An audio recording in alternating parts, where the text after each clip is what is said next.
John, you've had a significant trading roles at Ladbrokes, Boyles, Coral, the Tote, as well as running a sports management consultancy, and you've hosted an excellent cricket podcast. You're now responsible, I gather, for customer engagement with the Wright brand for Onyx Gaming. So given the state of the industry now, you must be a very busy man. So very pleased to spend some time with you today.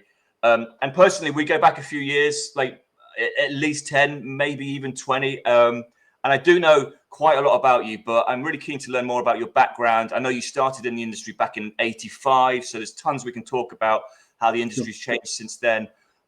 Delighted to see you again, John. You're one of the good guys. So thanks for doing this. And what is your first memory back in like the 80s or in the 70s that you could actually bet on sport?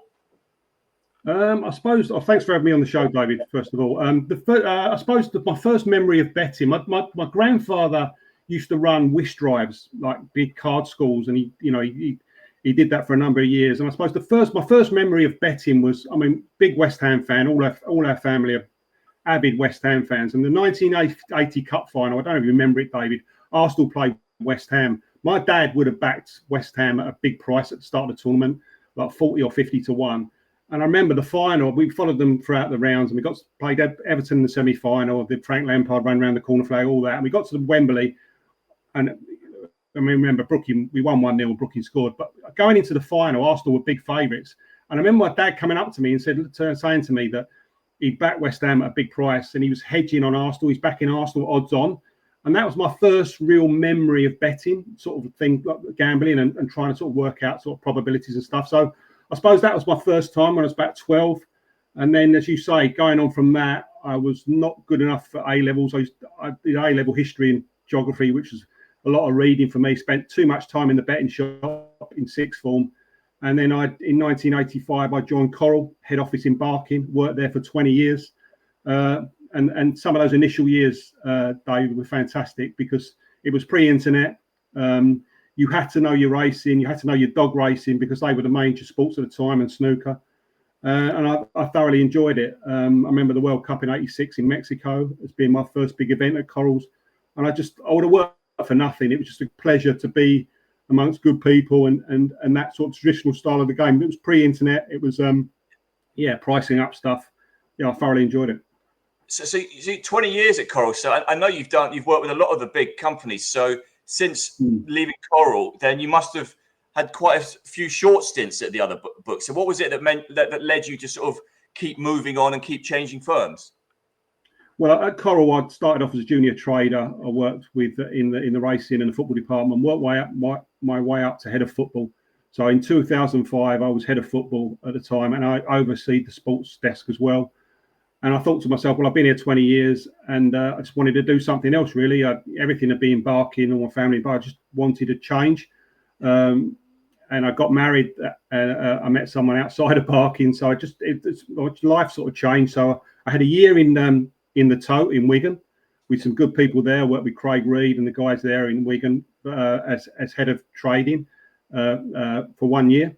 And then I come back down to London and I worked for Ladbrokes for 6 years, for 2006 to 2012. Again, head office at Ladbroke in the football team, worked with some really good people there, thoroughly enjoyed it. And then in 2012, John Boyle was in Ireland, was looking for a head of trade, a trading director. So I went over. I've never ever worked in Ireland before. So I went over to Ireland in 2012, worked there to 2017 as head of trading. And Ireland was just a different kettle of fish altogether, especially Irish retail and understanding. There was a lot of sharp business over there, and I, again, thoroughly enjoyed it. And that took me to 2017. And were your Ladbrokes years coinciding with Richard Glynn? Yes, Richard Glynn came from Sporting Index. I think he was there probably halfway through my tenure. Funny time, Ladbrokes. They were going through a lot of change.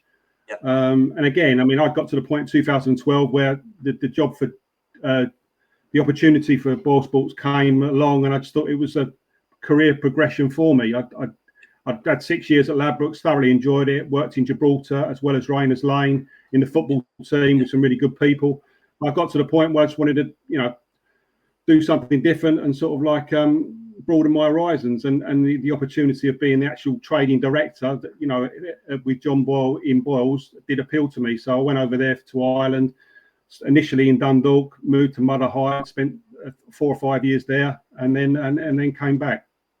So, so going back, so if your first sort of betting experience was that the big price on the outright and the sort of the odds on to cash out, if you like, that's quite a. Most people sort of just remember the Grand National or but that's quite a sort of advanced first experience to exposure to betting. So I think you got off to a sort of head start with that being your first exposure, like back in the two side laying off, if you like. And so if you were like at the time you were responsible for the football trading floor, were you a big punter as well, or was it more about creating the markets for the customers than your own punting? It was more about creating the markets. I mean, I was in charge of the coupons, so the coupon production was done by me. So my week would have been Monday to Wednesday, sort of like preparing the football coupon for the following week, then compiling it. And then on a Saturday night, after the results come through, you would have printed, you would have done the odds. And again, this was pre-fax machines. This was pre-internet.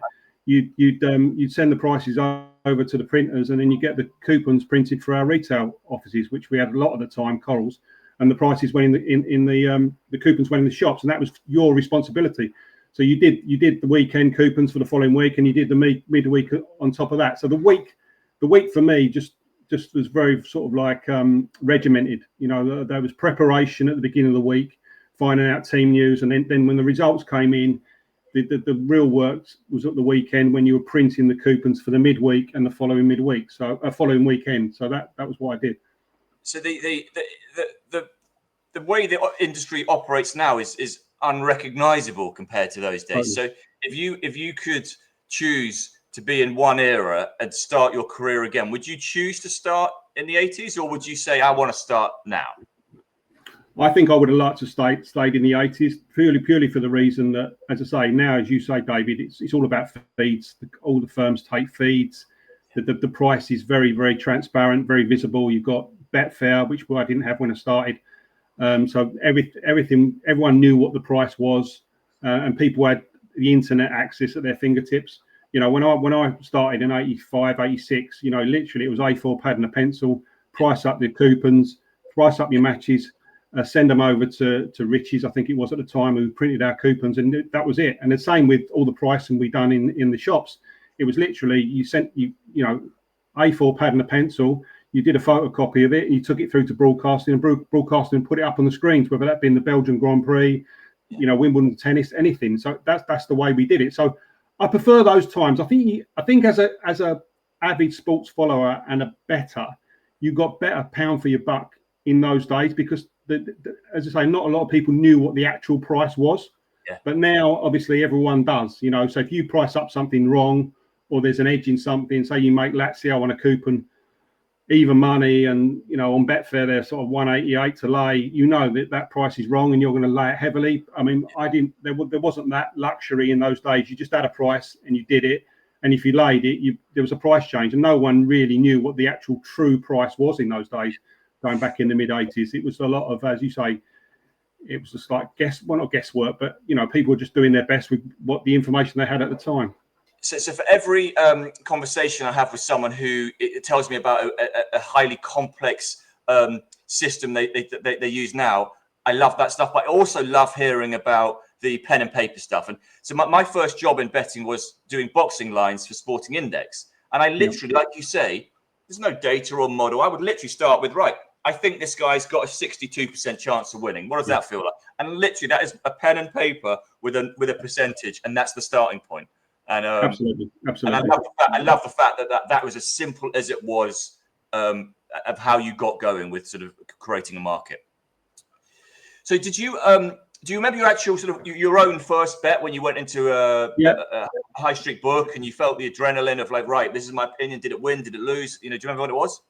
Yeah, I do. I remember it vividly. It was about 1984. This was before I started at Corals. I used to, there'd be guys that used to go around punting at racetracks, and I used to go with them. You know, guys in my neighbourhood were big punters, and they used to back odds-on shots at the racetrack where they get a little bit more favourable betting tax, so they back odds-on shots. And I went with a friend of mine to I think it was Nottingham, 84. There was a horse of Henry Cecil's called Oh So Sharp. It ran as a 2-year-old at Nottingham, and I think Lester Piggott was due to ride it, but I don't think he rode it. I think Paul Edry rode it. Well, to cut a long story short, it won very, very impressively at 1-2 as a 2-year-old. And then I thought to myself, God, I've got to follow this horse. So the following year as a 3-year-old, it ran in the Guineas. Steve Coultham rode it, and it won. And it was a really bizarre race, because if you actually watch it, Steve Coultham's brought it on the outside to win the race. It was a three-way sort of almost dead heat between Al Bahatri and Bella Colora. And I remember the race vividly. And then obviously the horse went on to win the Grand Slam that year. It won the Oaks. So that was my first real memory of betting, sort of 1985. Yeah, I would have had, previous to that, as you said, like Grand Nationals, family members, we'd sit down and watch the Grand National. I remember West Tip and Corbière, Aldeniti, all those horses that won in the early 80s. I do remember all those races, but I wasn't really into it. I would just sort of like watch my granddad and watch my dad have a bet on that. I wouldn't have had a bet. So really, it was probably mid-80s. So that Oh So Sharp, that was my sort of introduction into racing. And then off the back of that, literally that same summer, I started in Corals embarking in the head office, and literally thrown into the deep end. But I loved every minute of it. It was just being a call centre at that time, and just seeing the buzz of obviously a very smoky atmosphere. Yeah. My first job would have been to empty the ashtrays for all the telephonists, but it was just a great environment, and I just loved it. And going on from that, I remember the '86 World Cup in Mexico, which was the following summer. I remember doing that, and it was just brilliant. I would have worked there for nothing, David. To be honest with you, I was so into it. Well, when you think of for people of a certain age group, when you think of the Football World Cup, you think of that '86. That's the one. That's the poster boy for World Cups. So what sort of stake are you having on that? So that first horse was 2's on, you said. Yeah, that was. I think it was around. It was definitely odds on about 1-2. Yeah, I mean, I was a fiver punt. I mean, fiver back in mid '80s would have been quite a decent bet. But I mean, the guys that I was following around, they were having big bets that they would save up for these odds on shots that they couldn't seem to get beat. And I was in awe of these guys, because I thought, God, you'd see all the big money that would hand over to the bookmakers on the track. And I think to myself, God, these guys must know something. But in time, I realised that they were just basic odds on punters that just literally couldn't see these things getting beat. And my sort of like experience in time realised that those punters, you will beat those punters in time. They weren't particularly price sensitive. They just looked at something and thought, this cannot get beat. And they'd go around, and I remember all these Guy Harwood horses and stout horses that start like 1-2 and 3 on in maidens. They go around the country and back these. And I was in awe of these guys before I started at Corals, thinking, God, these guys are so shrewd. But in time, you realise that you've got to be right pretty much all the time to make that pay, and they weren't, because a couple of them get beat, and then you're behind the 8 ball. So I know you're a boxing fan as well. So my first bet in the high street was on, and I'm not going to ask you to price this up, but I went into a Ladbrokes on the high street. I was about 17. Lennox Lewis was about to fight. I think Tyson was locked up. So Lennox Lewis was sort of the guy in the division. And I went into a high street Ladbrokes and I said, can you give me odds on Lennox Lewis being undisputed champion next year, 1992, I think it was, or 93. And I was expecting to get 10-1, 5-1, and they gave me 8-11. And I was like, well, I've made the effort of coming in. I might as well have my entire month's pocket money on it anyway. So I was like, I wanted a big price. I had no idea what they'd give me. I thought the idea that I had come up with the market meant I'd get good odds. But yeah, so I got 8-11. I cleared my piggy bank on it. And then it was the year that rather than him get the shot at the WBC belt, Riddick Bowe threw it in the bin. So it was a perfect storm of everything going wrong for my first bet. But it was an odds-on shot in the Ladbrokes, and it went down. Do you remember that one? Yeah, I do remember it. I remember it well. I mean, I even go back further than that, David. I mean, what I say, I'm starting pre-internet, pre-Sky Sports, sports. So I would have lived in Gants Hill. So I would have gone to the Gants Hill Odeon to watch all those brilliant middleweight fights that they used to show at the cinema between like Leonard and Hagler, Roberto Duran, Alan Minter. I was actually at the fight when Minter, as a kid, when Minter fought Hagler, and I can't believe. If you actually look back on that fight, I think Minter started favourite against Hagler. Correct me if I'm wrong, David. Yeah, I remember all them. And obviously, when I first started Corals, the Frank Bruno thing. So when Frank Bruno fought Tyson, I think, correct me if I'm wrong, I think Bruno went off a ridiculously short price. I think you could have bet Tyson about 1-5, and Bruno went off at like 137-2. It was crazy. I mean, if that would have been on. If we'd have had exchanges when that fight would have taken place, it would have. I imagine the odds would have been completely different. But it was like the public just piled on Frank, it was just they just want to have a bet on him. They didn't realise, they didn't have a clue what actual probability he was for winning the fight. But if I remember rightly, I think he had him. Did he get him going on about the second round? Didn't Frank punch him? And I think Tyson's legs went for about 5 seconds or something like that. But, first round, and it's the old Harry Carpenter. Get in there, Frank. Yeah, exactly. Yeah, and so that was like 89, that first fight. 89, yeah, brilliant, good times. So, I mean, do you think that before you sort of like, do you bet now actively or like recreational for fun? You see something? More recreational. As I say, I've been in the industry basically non-stop for 40 years, and you get told a lot of stuff. I think what I've learned in time, David, is that you cannot be an expert at everything.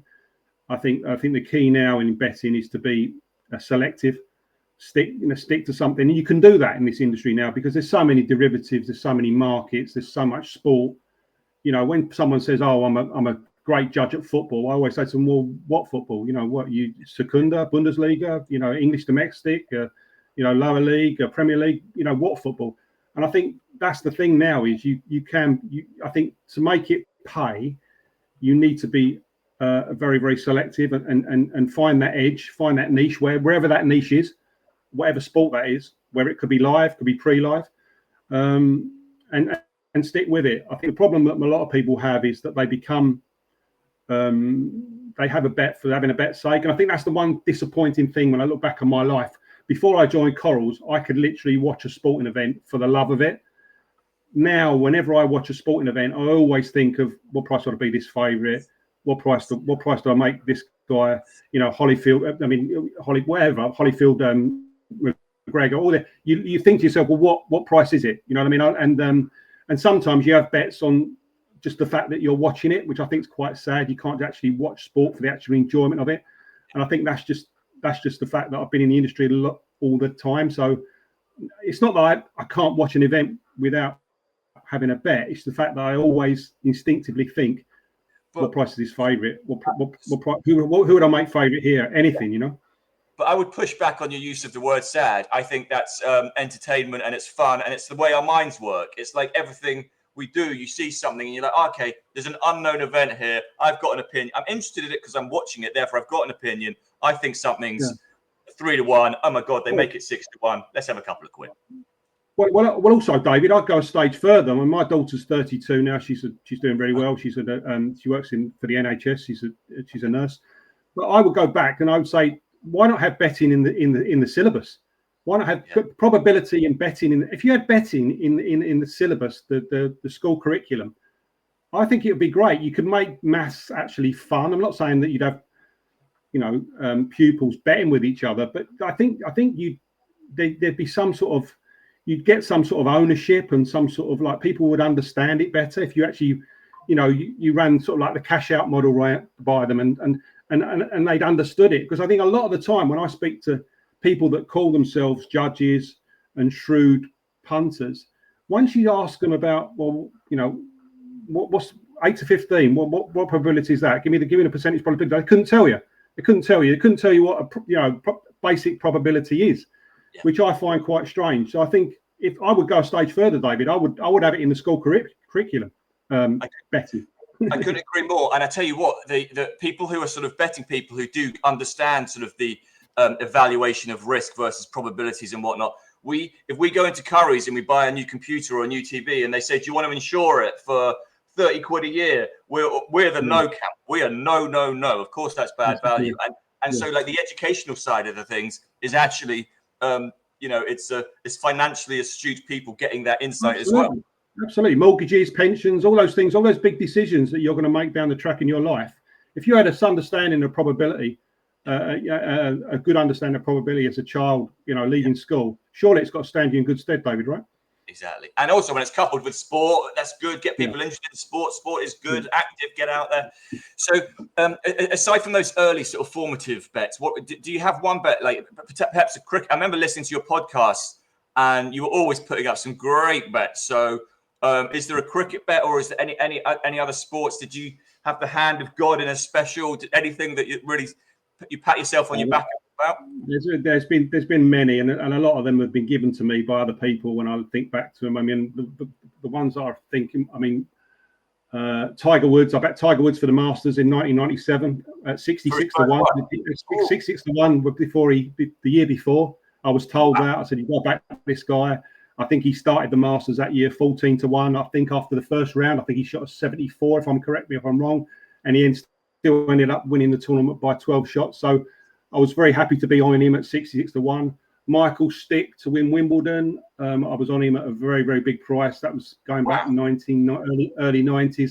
Yeah. Again, basically a serve and volleyer that did well at Roland Garros, and I backed him all rates down, and he beat Edberg semi-final, and then he was lucky in the final. I think he was odds against Boris Becker, the other German, and Becker had a leg injury, and Stick beat him. So yeah, those are ones. And the other one would be World Cup wides. I mean, you're a spread man. I mean, 1999, I was on those World Cup wides at 180. I think I bought at 180. I think the initial market for World Cup wides in 1999 ODI World Cup that was in England was 180 160, 180. I bought a 180, and before the tournament started, I think they were like 600 bid. And the reason, the angle there was they were playing with a Duke ball, a ball that they couldn't really. It was used to swing all over the place, especially the Pakistanis were slinging everything down the. I remember there was a game in I think West India, Pakistan played Australia at Bristol, and I think there were 61 wides in that game. And I forget what the makeup was, but you could have got out. You could have got out for 500 ticks before the tournament even started. I remember going to the first match in the World Cup that year. England played Sri Lanka at Lord's, and the biggest cheer after about third or fourth over, Chaminda Vaas bowled a wide down the leg side, and it was the biggest cheer in the ground. And I think everyone was on that. But I don't know if you remember that, Dan. Were you at Spin there those times? No, but I remember that sort of the folklore. But I've never met anyone who actually was on it firsthand. So was that not? I'm surprised they didn't try and palpable error that and get out of it. No, to be fair, they didn't. Those were the days where they didn't do those sort of things. So no, it wasn't a palpable error. I think it was bought up. I mean, I think 180. I mean, I only bought for very, very small, but it was a nice win because, as you say, it was like 500 ticks. I think we actually made out of it. But no. To be fair, the spin guys are very, very good. I mean, they never declared it as a palpable error. I remember it being. I think it was. Correct me if I'm wrong. I mean, it was about 580 bid before the World Cup even started. It was just bought up purely because they didn't realise the ball that they're using was this. They couldn't sort of control it. It was swinging about all over the place, especially those Pakistan guys like Waka Yunus and Wasim Akram at the time. Everything was going down leg side 5 wides. It was unbelievable. Anyway, Waka Yunus with the in-swinging Yorker, like one of my favourites. Yeah, so that is the beauty of spread betting. You don't get a better spread betting story than that, but obviously you get the downside as well. I mean, imagine the people who have sold that; they probably never bet again in their lives. Oh, absolutely. And also, I quickly off the back of that, I remember the summer after that World Cup, England played New Zealand, and I'd actually won a right few quid. So I thought, oh, this is easy. Spread betting's easy. And I bought ton-ups England versus New Zealand, and the makeup was 0. I don't forget what I bought at, but I lost a lot of it back. And it was just, and I remember speaking to a few guys in the industry after that, and they said to me, look, spread bettings for mugs, you know, and I just had initial taste of it, and I won a few quid thinking it was easy, but it wasn't. And it's I mean, I didn't have many spread bets after 1999, to be honest with you, purely for that reason, because I didn't like the volatility. But cricket is I do love cricket. I mean, if I had to pick one sport that I probably wouldn't be too behind at, probably a little bit in front at, it would be cricket. I just think there's so many betting opportunities in cricket, isn't there, David? So many derivative markets. It's the perfect sport for everything, really. I mean, just, you know, I think there's infinite amount of markets. When a bowler's at the end of his run up, there's so many markets in cricket, in a cricket match for in play. It's just, so I love that. Are you still doing your podcast, or is other things taken over? I was a guest for a few guys that Betfair, and I thoroughly enjoyed that. I don't do it at the moment purely because I've got a lot of other things going on. But if anyone would have me back, I'd definitely talk a lot of rubbish about cricket, whether it's the Ashes coming up or next year's IPL. I mean, again, cricket's become, there's so much of it now, isn't there? Sort of like, it's absolutely, the cricket calendar is so dense. So again, with cricket, you can't really be on with all these franchises going on like throughout the year. It's very, very hard to be on top of total cricket right the way through. So what I tend to do now, I'll pick the England Test series. I'll try and watch as much of that as I can, and maybe the IPL. I do like the IPL, a bit of a circus, but I do like the IPL. So I'd really stick to those two events, to be honest with you, David. So I'm not a huge cricket fan, but when I listen to your breakdown of the IPL matches, you just made so much. You know, sometimes you listen to someone, you just like, that is such a compelling argument, and I just like some people you just trust the expertise of, and that's you're one of those people with your cricket, certainly. And so, if you had to nail your colours to the mast now, how do you see the Ashes going? I didn't prime you about this. Looking at the prices, I mean, I think even though their record is actually appalling down under, I actually think England have got a very, very good chance, especially if they keep Archer, Wood, and Tong. If them three are fit, I think Brown and Castle will bowl well down there as well. I don't think spin will be a factor. I mean, Lyon will do a lot of the holding, and he'll you know, and obviously we haven't got a frontline spinner down really apart from Shoaib. So I do think that England have got a chance, and I like the fact that England are a team, and they've got a way of playing, and I think Australia are on that cusp of in transition, really. You know, the fact that, you know, Labuschagne, they don't know whether, you know, open him or bat him three. They've got obviously Uzi's still opening, Warner's retired. You know, they've got Smith as captain in the first test. Cummins is injured. I mean, although that bowling attack of Australia is absolutely fantastic, I do think that England have got a little bit of a chance. So, but looking at the pricing, I was expecting that England to be a bigger price. So I think at the betting now, I quite like the draw. I think the draw and series is quite a big price, because I do think they might lose a test match, and I do think England have got a chance of winning one. So at the prices, I'll probably back the draw. Nice. But anyway. And so I think it's the first time you and I've spoken since Shane Warne died, and that was obviously like horrific shock. I mean, I can't think of Australian cricket without. I mean, we all grew up. I grew up watching him, trying to bowl like him, and he made spin bowling cool, and that was absolutely horrific. That was terrible. Yeah, I mean, as I say, it wasn't just his playing ability. I mean, obviously, along with Muralitharan, one of the best all-time, you know, spinner. He was in the commentary box. I mean, he took to the commentary box unbelievably, didn't he? His knowledge of the game, it was fantastic. So I mean, a lot of the younger generation wouldn't remember him as a player, so to speak, when he bowled that Gatting ball. Was that 89, whatever it was?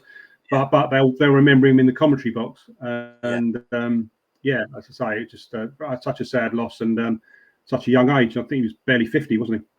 Was he? And then, you know, a month or two ago, Ricky Hatton as well. And again, Ricky Hatton is someone I used to go and watch. You know, you talk about your sort of relationship with Frank Bruno coming up. I used to watch Ricky Hatton at the York Hall Bethnal Green, and we used to say he's he's so white, he's like see-through, he's translucent, but he's this phenomenal body puncher. And I watched every single one of his professional fights, and that was there aren't many sort of celebrity, like, sad death stories that really hit you hard, but Shane Warne and Ricky Hatton for me were just Devastating. Absolutely. And going back to Mayweather, when everyone asks how good a boxer Mayweather was, I think if you watch the Ricky Hatton fight and the way that Mayweather boxed Hatton that day, you realise what a good boxer Mayweather was, because the way he sort of picked him off when Ricky was on the offensive. It was a fantastic fight. Do you remember it, David? I do very well, and again, it was close in the betting. It's a bit like your Tyson Bruno thing. Floyd was like 8-11, and he should have been 1-10. Like it really showed the golfing class between those two guys. Exactly. But yeah, credit to Hatton, and yeah, that was a brutal bit of news. So, what about talk to me a little bit about what you do now with sort of Bet Right, and is there anything on the website that you're particularly proud of in terms of functionality, or anything you do differently in the marketing side of things? No. So just to give you, I joined Onyx this year. I was very, very lucky to work with a few guys in Betway that basically built the Betway front end back in the day. Those guys obviously went off to do their own thing, entrepreneurs, and they set up Onyx Gaming. It was very successful with white labels, and then we got Bet Right, and then we got London Bet. We've got a partnership in London Bet as well. So they're the two bigger main brands that we've got. They'd be very, very technically gifted, and I think that's where I see us. Not necessarily, we won't compete on price. We'll compete on customer service, the way the site actually looks, the branding, and hopefully quick withdrawals and stuff like that, quick settlement. Hopefully, I think that's where a lot of what I see now punters see as USPs for when they engage with gambling companies. It's not necessarily beating price, and consequently sometimes having their accounts factored. It's more of, can I get a bet on? Can I get paid settled quickly so I can have another bet? And a lot of the punters, especially on the app, David, they just bet what's in front of them. And if it's decent visualization, you've got streaming, and the site looks good, which I think ours actually does. It actually the branding looks very, very slick, and I think that's the thing what punters look for now when they're trying to sort of engage with a new sportsbook, online sportsbook. So we're trying to do that, really. So I've had a look through the site in my sort of research before talking to you, and your best price on Eubank Ben to go the distance. So I will be setting up an account, even money you're offering. I think it should be odds on. I think that fight's going the distance again. The rematch. Before I publish this out, I'm not letting you change your prices. I'm going to go. No, probably won't. I won't. I'll make sure I keep it there for you. But just going back to what you said there, I mean, say like 20, 25 years ago, people we'd have meetings on certain events. You'd have a trading meeting, would sit down, and the traders decide that, the stance on different things, different events, liabilities, whether you wanted to be top price or bottom price, certain things, you want to duck something, or you want to be aggressive on a particular selection. Nowadays, that doesn't happen, David. All the sportsbook take feeds. We take third-party fees for all our sports, and the bigger firms will take amalgamated fees. They'll take the feeds, like 4 or 5 third-party feeds, and combine them into their own feed, and then spit out the prices. And then it's just a case of what margin you want to take out of it. Do you want to be aggressive? You want to bet to low margin or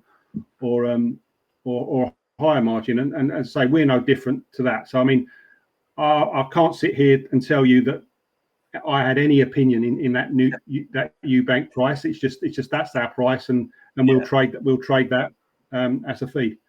Yeah, nice. Okay, so brilliant. Yeah, and also obviously I'm a big boxing guy, so I looked at you've got tons. The coverage is extensive as well. So I think the USPs are the things you mentioned, but also when I look at a site's offering, sometimes I want to bet on a fight that's 3 months away because I want to get in what I think is the early value. And when I see a site has a full 3-month schedule of the fights, I'm like, yeah, this is worth me signing up for. So again, so going back to the sort of my standard questions I ask people, if you could ask someone, if you met someone in the street or in a pub and they were talking about the betting, you referred to this a little bit earlier about understanding the odds and the conversions from fractions to probabilities, but what would be a single question that you'd ask someone that would really reveal sort of how much they do know about sports betting?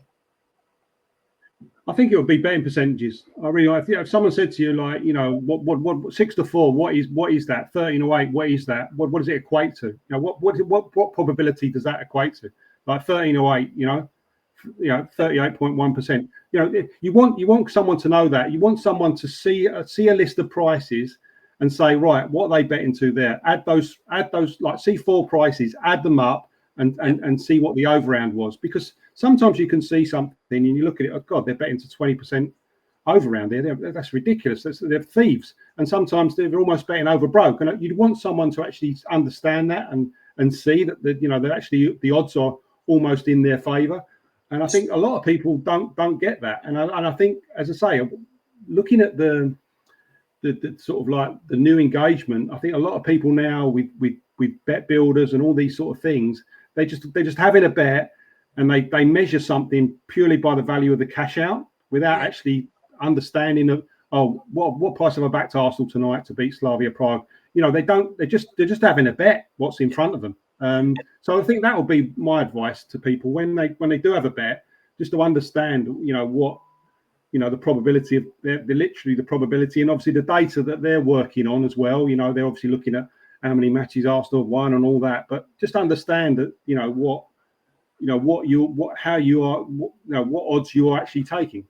Yeah. So to illustrate the point that people do not understand that en masse is, I've seen RNG casino games where it's a game based on essentially a 2-horse race. It's a toss of a coin type game, and they offer 2s on both sides. So like 1.5 both sides, and the fact that they can put that on their site is evidence that people don't actually go, and hold on, what does this mean? And also, I would also say that if you ask me to give you percentages of exact fractional odds, I wouldn't be able to do those in my head. I'm a decimal guy, but I would be able to give you the probabilities if you gave me a couple of seconds. But I'm no good at going, oh, I know that 11-8 is exactly, you know what I mean? I can't do that. Give you the exact probabilities that you do. So that's a great one. So what about if you've done so much, John, but like, what piece of advice would you give yourself if you could go back to like 1985 when you started out?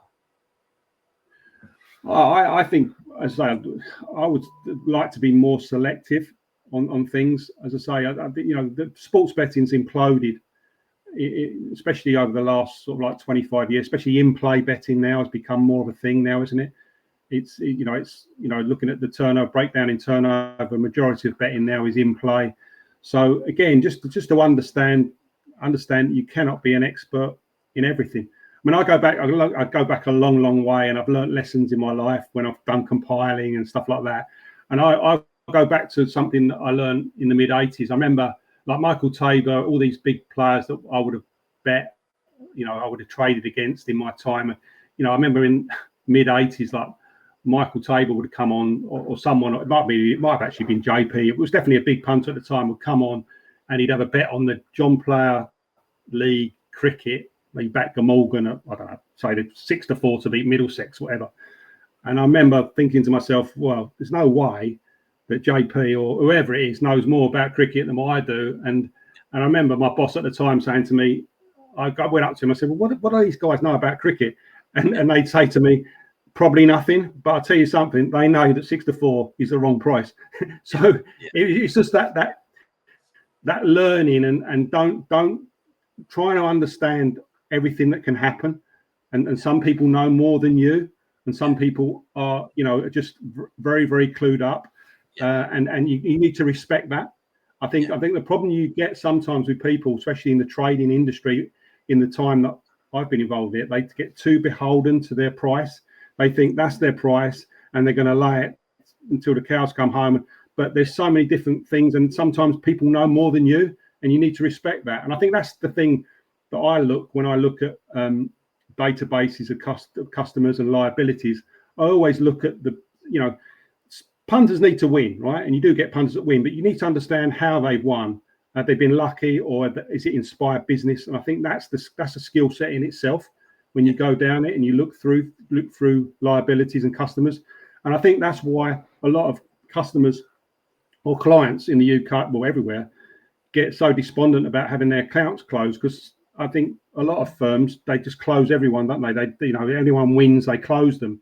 But I think I was always taught at a very young age in the industry that every client base needs winners. You need winners. The industry needs winners. It needs people to win. You can't beat everyone all the time. If you did that, there'd be no bookmaking, right?